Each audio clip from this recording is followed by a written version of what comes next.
One thing I would definitely recommend to people that are into collecting things like myself is collect something small, like coins or vintage marbles or postcards.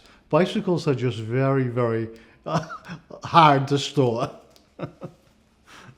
My name's Pete Capadagli. I was born in Fitchburg. I'm a lifelong resident of the city of Fitchburg. I attended all of the Fitchburg public schools, graduated from Fitchburg State University in 1972. My wife and I opened this gallery about 14 years ago, and we kind of are invested in the city. We participate in the city, and we're certainly happy to be here. The Boulder Art Gallery started about 14 years ago, and it started kind of haphazardly. My wife and I were looking around town for a little spot that we might purchase, and this building was for sale. Also at the very same time, she was retiring. She was the art teacher at Fitchburg High School for 35 years, and we were looking for a little building where we could open up a little gallery and have a little studio for her artwork. And this seemed to be the exact right spot, the exact right size. So we did purchase the building, and like I say, we've been open now for about 14 years. I have been a Fitchburg memorabilia collector for many, many years. So anything that is connected to Fitchburg, I'm always looking for.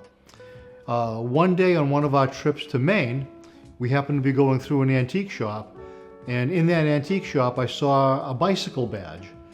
And I picked it up and looked at it, and lo and behold, it said, Iver Johnson Arms and Cycle Works, Fitchburg, Massachusetts. So naturally I had to have the badge. So I did buy the bicycle badge and I added it to my collection. But the more I thought about it, the more I thought, well, it would be nice to have an Iver Johnson bicycle, an actual bicycle that was made here in town. So I started to put out a search for a nice bicycle. And I did locate an Iver Johnson racing bike from a collector in California. We talked a little bit online, and I ended up purchasing the bicycle, had it shipped to Fitchburg, and we had it on display here for many, many years. One of the reasons that I really like the Iver Johnson bicycle is because it has such incredible connections to the city of Fitchburg, and also has pretty famous connections to Major Taylor.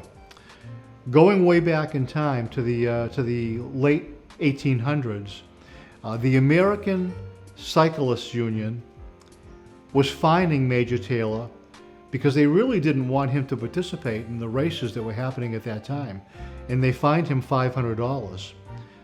$500 at that time, it might as well have been $1 million, because Major Taylor certainly couldn't afford to pay that fine. So he thought he would retire from the cycling world. Well, along came Frederick Johnson, the president at that time of the Iver Johnson Cycle Works, and he decided he would like Major Taylor reinstated as a cyclist. So he agreed way back in 1899, 1900 to pay that $500 fine, reinstate Major Taylor as a cyclist, sponsor him in 1900 and 1901, and Major Taylor during those years rode Iver Johnson racing bikes exclusively.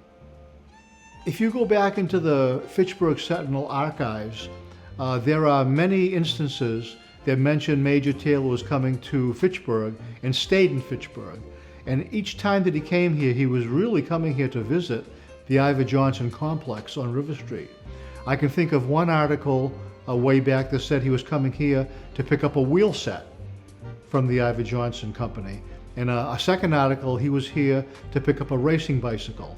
So he spent several days in Fitchburg working with the Iver Johnson Arms and Cycle Works.